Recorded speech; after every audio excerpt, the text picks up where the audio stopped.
Hi, so this is Socorro Ruiz, also known as Coco, and for my project for the hot topic presentation, I wanted to kind of introduce some of my background first. So I'm the Assistant Director of Admission for Central America at the Savannah College of Art and Design. So I've been working at SCAD now for about, I would say, a little over 2 years, and I really enjoy it. So the topic that I did end up choosing is well and dear to my heart because it not only affects my job, but it affects the institution as a whole. So the topic that I have chose for this particular project for student affairs, I wanted to focus in on university costs, that is tuition and fees, and this would be the area of student affairs that directly correlates with admission and financial aid. Now, for this project, we had to choose something that is something that shows up in the news or something that we hear about all the time as the hot topic. Yeah. So, as an admission personnel, I deal with this on a daily basis, and I really couldn't think of another topic that I hear about more than university costs. Now, as we're going and diving into this, I do want to note some of the history of tuition and fees.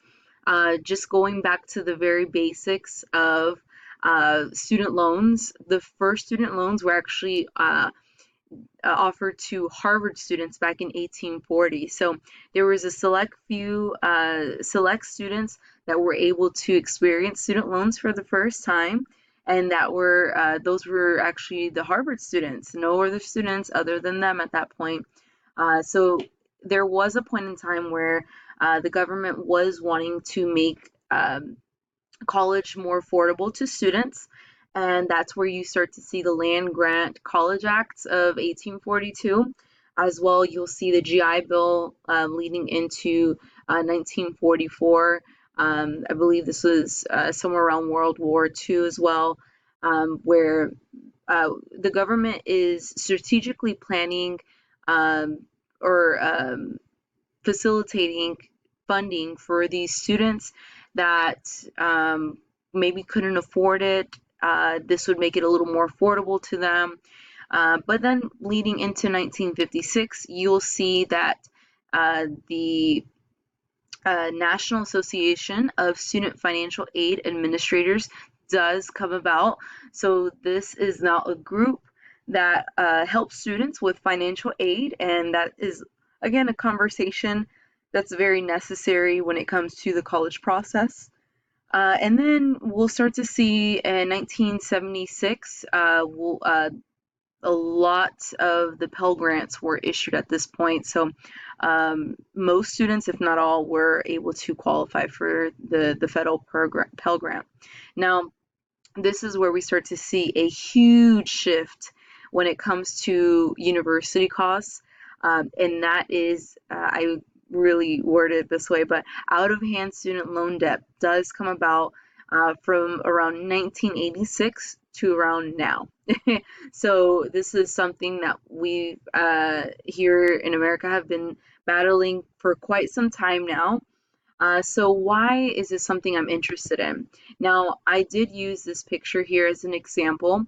So this is where you are seeing costs, and this is going through different areas around the world. And you start to see that the United States costs way more than many other countries. So our tuition and fees costs here in the States are um, have skyrocketed within the past couple of years as well, but they have been pretty high in comparison to other um, higher education institutions across the globe. So that's something that's very alarming, and that's why I chose this topic, and that's why it interested me. Now, just to kind of go through, one of the biggest questions that I do receive working in admission is the comparison of private versus public. Now, because I work at SCAD, I think that we need research institutions. I think state institutions are really important, but I come more of a background from a private standpoint. I went to a private college, and I now work at one. So more of what I know, what I work alongside with students is kind of guiding them through the private sector. The public sector, I know a lot about it because I was the only one in my family that went to private college, but most of the people that I surround myself with and, um, speak to in terms of some of the professionals I've gotten to know are from the public sector. So just to kind of compare and contrast a little bit, private institution, of course, doesn't receive any funding through the state government. Students are able to qualify for more institutional aid, so that means that when you're comparing, private and public institutions, private institutions are able to provide more institutional aid. For their students. Now, with private institutions, these are definitely the smaller institutions, so your Ivy Leagues, your specialty schools. I obviously work at a specialty school of art and design, so this is a huge difference, especially when you're looking at the costs and fees. Looking at the public sector, funding is through the state government. You'll notice that there are lower tuition costs, larger student body with more majors available. So this is something that you'll find. Now, just to kind of, when I'm talking about university costs, one of the questions I get, well, what's better? What's worse? I don't think there's a better or worse. It really depends on the student. So that's something that's really important and something to keep in mind as we're going into this topic. Now, with the university costs and how it impacts students, the profession, institution, stakeholders, etc. Now, something I do want to hint on, the students may not be as impacted until after graduating. Now, not to say that the students specifically may not be impacted, but parents, may not, may be impacted, may be very true for most cases, but this is something that with students as they're going through and making the decisions about how to fund their education, I would say that they probably wouldn't feel as much of the impact until after they graduate when they start to have to pay back the student loans. So something to tackle here is what's the government doing to help these students? I know that I put down acts of kindness.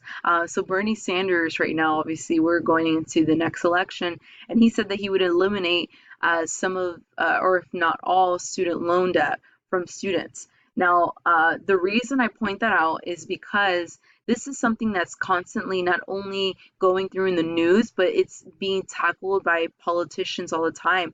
When you're looking at who's going to be running next, one of the questions that they do receive nowadays is how are you helping students with their education and how they're funding their education. So that was something interesting, and that was one of the highlights as to why I chose this topic. I did write Morehouse as well. I wanted to highlight the key speaker from Morehouse. Was one of the people that stood out to me.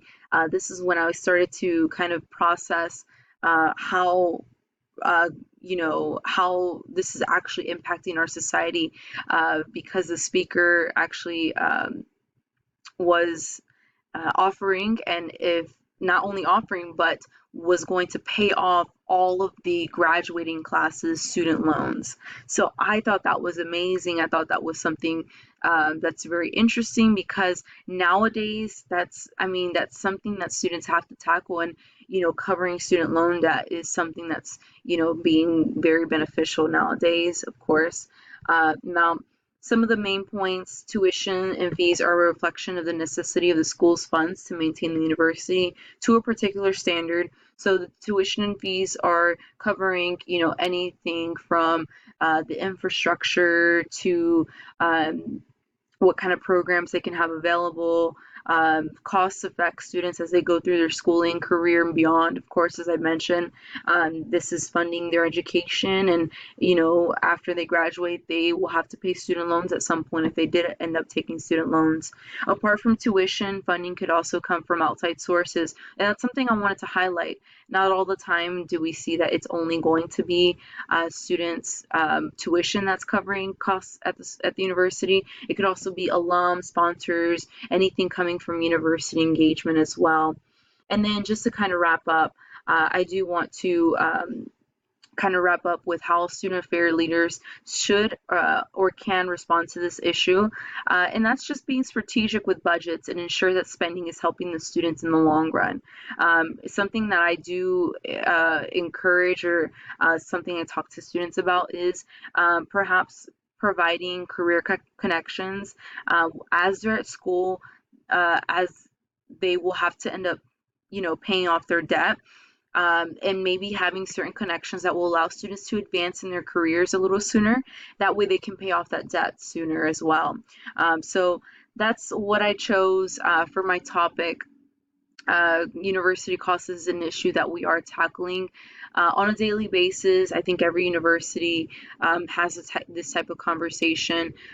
So I hope you enjoyed it, and I also wanted to highlight here my references. So if you did want to go back and see some of the highlights from this presentation, thank you so much.